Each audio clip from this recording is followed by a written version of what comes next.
Okay. Hello friends. இந்த வீடியோல நம்ம 4த் கொஸ்டின் ஃப்ரம் எக்சர்சைஸ் 1.2 தான் ஸ்டார்ட் பண்ண போறோம்.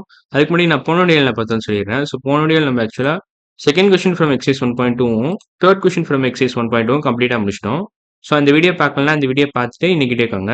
ஸோ இன்னைக்கு வீடியோல நம்ம 4th கொஸ்டின் ஃப்ரம் எக்சர்சைஸ் 1.2 தான் டேக்கிள் பண்ண போறோம். ஸோ அதை ஸ்டார்ட் பண்ணிடுறேன். ஸோ இதுல என்ன கேட்குறாங்கன்னா, மங்கை பாட் 6 3/4 kg of apples. If Kalai bought 1.5 times as Mangai bought, then how many kilograms of apple did Kalai buy? Okay. இதுல 1.5 டைம்ஸ் என்னன்னா 6 3/4 இன்டூ 1.5 போட்டீங்கன்னா அதான் அமௌண்ட் ஆஃப் ஆப்பிள்ஸ் மங்கை கலை பாட்னு உங்களுக்கு கிடைக்கும். So Kalai bought 1.5 times as much as மங்கை பாட்னா அதான் அர்த்தம். So கலைட்ட வந்து 6 3/4 apples இருக்கு. மங்கை வந்து சாரி மங்கைட்ட வந்து 6 3/4 ஆப்பிள்ஸ் இருக்கு. இது வந்து மங்கையோட ஒழுங்கா எழுதுறேன். மங்கையோட குவான்டிட்டி, மங்கையோட அமௌண்ட் ஆஃப் ஆப்பிள்ஸ். அவங்க கிட்ட இவ்வளவு ஆப்பிள்ஸ் இருக்கு. 6 3/4 kilograms of apples in kg. ஓகேவா? இப்போ கலைட்ட எவ்வளோ இருக்கு? கலை வந்து 1.5 டைம்ஸ் திஸ் குவான்டிட்டி போட்டிங்கன்னா உங்களுக்கு கலையோட அமௌண்ட் கிடைச்சிடும். கலைட்ட வந்து 1.5 இன்டூ 6 3/4 kg of apples இருக்கு. 1.5 டைம்ஸ் அர்த்தம் இதான். Kalai bought if Kalai bought 1.5 times as much as Mangai bought, then how many kilograms of apples did Kalai buy? So நீங்க என்ன பண்ணணும்னா எஃபெக்டிவா 1.5 இன்டூ 6 3/4 ஆன்சர் கண்டுபிடிச்சிட்டீங்கன்னா அதான் ஆன்சரே. பேசிக்கா அதான் உங்களுக்கு ஆன்சர். பட் இதை வந்து நீங்க எப்படி கால்குலேட் பண்ணுவீங்க? 1.5 நீங்க இம்ப்ராப்பர் ஃபிராக்ஷனா கன்வெர்ட் பண்ணணும். அதே மாதிரி 6 3/4 நீங்க இம்ப்ராப்பர் ஃபிராக்ஷனா கன்வெர்ட் பண்ணணும். ஒன்ஸ் ரெண்டுத்தையும் இம்ப்ராப்பர் ஃபிராக்ஷனா கன்வெர்ட் பண்ணிட்டீங்கன்னா மிக்ஸ்ட்ல இருந்து உங்களுக்கு ஆன்சர் ஈஸியா கிடைச்சிடும். ஸோ 1.5 என்ன பண்ணலாம்? 1.5 நீங்க 1 into 2 plus 1 the whole divided by 2 போடலாம். அதே மாதிரி 6 3/4 நீங்க என்ன பண்ணலாம்னா 6 into 4 plus 3 the whole divided by 4 எழுதலாம். ஸோ 2 into 1 plus 1 3/2 எழுதலாம். இதை 3/2 is the same as 1.5. நான் எப்படி வருதுன்னு காமிக்கிறேன். ஸோ இங்கே 1.5 இருக்குன்னு வச்சுக்கோங்களேன். 1 into 2 plus 1 the whole divided by 2. The whole divided by 2. இதான் 1.5 ஓட மீனிங். ஆக்சுவலா 1.5 மீனிங்கே 1 plus 1/2 தான். ஸோ 1 plus 1/2 பண்றதுக்கு பதிலாக நான் இந்த ஷார்ட்கட் யூஸ் பண்றேன். அதுக்கு தான் நான் இந்த ட்ரிக்கை சொல்லித்தரேன். ஸோ அந்த ட்ரிக் அதுக்கு தான் நான் சொல்லித்தரேன். அது ஆக்சுவலா இதோட மீனிங் என்னன்னா 6 plus 3/4. So 6 plus 3/4 is very clear. நீங்க ஈஸியா பண்ணிடலாம். இந்த ட்ரிக்கை சொல்றதை விட இப்படி பண்ணிட்டு போயிடலாம். பட் இப்படி பண்ணீங்கன்னா உங்களுக்கு டைம் நிறைய எடுக்கும். அதுக்காக தான் நான் இந்த ட்ரிக் யூஸ் பண்றேன். ஸோ அதான் ஐடியா. ஸோ இப்போ 3/2 இன்டூ 6 3/4. 6 3/4 நீங்க எப்படி எழுதலாம்? 6 plus 3/4 எழுதலாம். Which is the same as 6 into 4 plus 3 the whole divided by 4. Whole divided by 4. So 6 into 4 என்ன 24. 6 into 2 12. ஆமா 24 தான் வரும். 1 6 is 6, 2 6 are 12, 3 6 are 18, 4 6 are 24. 24 plus 3 27/4 வரும். ஸோ அவ்வளோதான். இதை மல்டிப்ளை பண்ணீங்கன்னா கிடைச்சிடும். ஸோ இப்போ நம்ம என்ன பண்ண போறோம்னா 27 என்ன பண்ணலாம்? 3 into 9 எழுதலாமா? So 3/2 into 3 into 9 the whole divided by 4. So 3 3s are 9. So 3 into 3 9 வரும். 9 into 9 81 வரும். So 81 divided by 8. இதான் மங்கையோட ஆன்சர். மங்கையில சாரி கலையோட அமௌண்ட் ஆஃப் ஆப்பிள்ஸ். கலையோட ஆன்சர் இதுதான். கலையோட amount of apples. So Kalai bought 81/8 kg of apples. இதான் கலையோட ஆன்சர். கலையோட அமௌண்ட் பேசிக்கா. ஸோ இதான் கலை இவ்வளவு வாங்கினாங்க. கலை வந்து இவ்வளவு வாங்கியிருக்காங்க. ஸோ மங்கை வந்து 6 3/4 kg ஆஃப் ஆப்பிள்ஸ் வாங்கினாங்க. கலை வந்து 81/8 kg ஆஃப் ஆப்பிள்ஸ் வாங்கினாங்க. மேபி இதை நம்ம மிக்ஸ்டு ஃபிராக்ஷனாக எழுதலாம். ஸோ இது எல்லாத்தையும் கீழே கொஞ்சம் தள்ளிடுறேன். கொஞ்சம் கீழே தள்ளிட்டா உங்களுக்கு ஈஸியாக இருக்கும். ஸோ 81/8 நம்ம எப்படி மிக்ஸ்டாக எழுதலாம்? ஸோ டேரெக்டாக நீங்கள் டிவைட் பண்ணுங்க. ஸோ 81 divided by 8 போட்டிங்கன்னா 10 வரும். ஸோ 10 times 80 1 கிடைக்கும் reminder. So 81 can be written as 8 into 10 plus 1 the whole divided by 8. So 81/8 நான் இப்படி எழுதுறேன். 8 into 10 plus 1 the whole divided by 8 எழுதுறேன். ஸோ இப்போ நம்ம என்ன பண்ணலாம்? 8 into 10/8 எப்படி எழுதலாம்? 10 வரும் plus 1/8. ஸோ இந்த 80 கேன்சல் பண்ணலாம். So 10 plus 1/8 which is the same as 10 1/8 kg. அவ்வளவுதான்.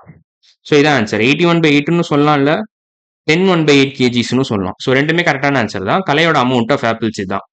So 10 1/8 kg is the amount of apples Kalai bought.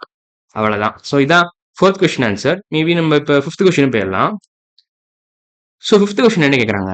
The length of staircase is 5.5 meters. So entire ஸ்டார்கேஸோட லென்த் வந்து 5.5 meters. If one step is set at 1/4 meters, இது வந்து 1/4 meters, then how many steps will be there in the staircase? Okay, இதான் அவங்க கேட்குறாங்க. So வந்து நான் இது வரைஞ்சே காமிக்கிறேன் உங்களுக்கு. ஸோ இப்போ வந்து இது வந்து 5.5 meters. இது என்டையர் ஸ்டார்கேஸ் வந்து 5.5 meters.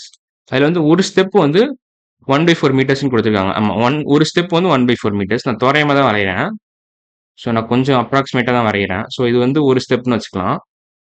ஸோ இது வந்து ஒரு ஸ்டெப்பு. ஸோ இந்த மாதிரி எத்தனை ஸ்டெப்பு போனீங்கன்னா, எத்தனை இந்த மாதிரி ட்ரையாங்கிள்ஸ் போனீங்கன்னா உங்களுக்கு கிடைக்கும்னு கேட்குறாங்க. நீங்க வந்து 5 3/4 ரீச் பண்ணி 5 1/2 ரீச் பண்ணுவீங்கன்னு கேட்குறாங்க. ஸோ நம்ம எப்படி எழுதலாம்? 5 1/2 இன் டெர்ம்ஸ் ஆஃப் 1/4 எழுத முடியுமா? அது ஒரு நல்ல ஐடியா. ஸோ ஆக்சுவலா how many 1/4s are in 5 1/2 அப்படின்னு நீங்க கேட்கலாம். How many 1/4s how many fourths are there in 5 1/2 அப்படின்னு நீங்க கேட்கலாம். இது ஒரு நல்ல கேள்வி. How many fourths are there in 5 and a half? Are there in 5 and a half? 5.5 சொல்லலாம் இல்ல 5 and a half meters. How many 1/4 meters are there in 5 and a half meters? So அது வெறும் 5 and a half எழுதுறேன். So 5 and a half. So பேசிக்கா நீங்க 5 and a half divided by 1/4 போட்டீங்கன்னா டைரக்டா உங்களுக்கு ஆன்சர் கிடைச்சிடும். அதுல ஒரு பிரச்சனையும் இல்லை. ஸோ அது ரொம்ப சிம்பிளான அப்ரோச். ஸோ நான் என்ன பண்ண போறேன்னா இதை ஷ்ரிங்க் பண்ணி இல்லை இப்போ கீழே தெளிகிறேன் எல்லாத்தையும். ஸோ கீழே தெளினா கொஞ்சம் ஈஸியா இருக்கும். ஸோ இந்த டயக்ராம் இங்கே கொடுத்துருக்காங்க. பட் இந்த டயக்ராம் தேவையே இல்லை ஆக்சுவலா. நீங்க ஈஸியா போட்டுடலாம் இதை. 5 and a half நீங்க எப்படி எழுதலாம்? 5 plus half எழுதலாமா? 5 plus half divided by 1/4. இப்போ half நீங்க எப்படி எழுதலாம்? 2/4 எழுதலாமா? half நீங்க into 2 divided by 2 போட்டீங்கன்னா this is basically effectively 1. 2/2 is basically 1. So ஒரு பிரச்சனையும் இல்லை. நீங்க half into 1 போடுறதுக்கு பதிலாக 2/2 போடுறீங்க. 2/2 போட்டா என்ன அட்வான்டேஜ்னா உங்களுக்கு 2/4 கிடைக்குது. ஸோ இது கொஞ்சம் கிட்டத்தட்ட 1/4 into 2 இருக்கிற மாதிரி இருக்கா? அது ஒரு நல்ல அட்வான்டேஜ். ஸோ அது வச்சுக்கலாம். ஸோ 5 plus 2/4 இது எழுதுங்க. ஓகேவா? இப்போ நீங்க எல்சிஎம் எடுங்க. 5/1 plus 2/4 ஆட் பண்ணுங்க. ஸோ ஆட் பண்ணீங்கன்னா என்ன வரும் உங்களுக்கு? 5 can be written as 20/4. 20/4 is the same as 5. So நம்ம என்ன பண்றோம்னா 1க்கும் 4க்கும் எல்சிஎம் எடுத்து நம்ம பொறுமையா போடுறதுக்கு பதிலா நான் கொஞ்சம் ஃபாஸ்டா போடுறேன். 5 itself is just 20/4. ஸோ இது உங்களுக்கு இந்த ட்ரிக்லாம் இது கொஞ்சம் ஃபாஸ்டா நீங்க பண்றதுக்கு நிறைய ப்ராக்டிஸ் பண்ணணும். ஸோ அது ரொம்ப ஒன்றும் பிரச்சனை இல்லை. நிறைய கொஸ்டின் சால்வ் பண்ணீங்கன்னா நீங்களும் அது மாதிரி ஃபாஸ்டா போட்டுடலாம். ஸோ இல்லைனா நீங்க பேசிக்கா இங்கே எல்சிஎம் எடுத்துட்டு நீங்க என்ன பண்ணணும்னா 4 into 5 divided by 1 into 5 plus 2/4 போடலாம். which is the same as 20/4. So 20/4 plus 2/4 divided by 1/4.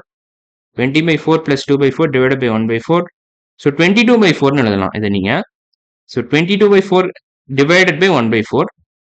So இதை என்ன பண்ணலாம்? 22/4 நீங்க எப்படி எழுதலாம்? 22 into 1/4 divided by 1/4 எழுதலாமா? ஈஸியா அது. So 22 into 1/4 divided by 1/4 நீங்க எழுதலாம். So which is the same as 22/4 divided by 1/4. அவ்வளவுதான். அது ஈஸி தான். So 22/4 can be written as 22 into 1/4. 1/4 அப்படியே விட்டுருங்க. So divide by 1/4. இப்போ இதுவும் ஒரே நம்பரா? ஒரே குவான்டிட்டி தானே? ஸோ அடிச்சிடலாம். அவ்வளோதான். ஸோ ஓவரால் ஆன்சர் 22 தான். So how many fourths are there in 5 and a half? அதோட ஆன்சர் வந்து ஆக்சுவலா 22 fourths are there in 5 and a half. So 22 fourths are there in 5 and a half. So இந்த மாதிரி 22 triangle நீங்க வரையணும். 1 2 3 இது ஒரு ஸ்டெப்பு, இது இன்னொரு ஸ்டெப்பு, இது 1 2 இந்த மாதிரி 22 ஸ்டெப்ஸ் இருக்கு. So how many fourths are there in 5 and a half? 5 and a half. How many steps are there in 5 and a half meter staircase? ஒரே கொஸ்டின் தான் ஆக்சுவலா. ஸோ ரெண்டும் ஒரே கொஸ்டின் தான். பேசிக்கா நீங்க 5 and a half divided by 1/4 metres போட்டீங்கன்னா உங்களுக்கு ஆன்சர் கிடைச்சிடும். அதான் பேசிக் ஐடியா. ஸோ அதுக்கு தான் நான் வேற மாதிரி நான் கொஸ்டின் ஃப்ரேம் பண்ணேன். ஸோ பேசிக்கா இதான் answer. So 22 steps are there in this staircase. So total steps number of steps பார்த்தீங்கன்னா 22 ஸ்டெப்ஸ். அவ்வளோதான். ஸோ இதான் ஆன்சர். பிங்கோ. இதான் ஆன்சர். ஓகேவா? ஸோ இன்னைக்கு வீடியோ நம்ம 5th கொஸ்டின் கம்ப்ளீட்டா முடிச்சிட்டோம். அப்புறம் நம்ம என்ன பண்ணோம்னா 4th கொஸ்டின் கம்ப்ளீட்டா முடிச்சிட்டோம். இது ரெண்டுமே வந்து எக்ஸைஸ் 1.2 இருந்து முடிச்சிட்டோம். அடுத்த வீடியோ நம்ம என்ன பண்ணலாம்னா சேலஞ்ச் ப்ராப்ளம் ஸ்டார்ட் பண்ணிக்கலாம். அதுவும் எக்ஸைஸ் 1.2 இருந்து தான் வரும். ஸோ இன்னைக்கு வீடியோ அவ்வளோதான். அடுத்த வீடியோவில் பார்க்கலாம். பாய்.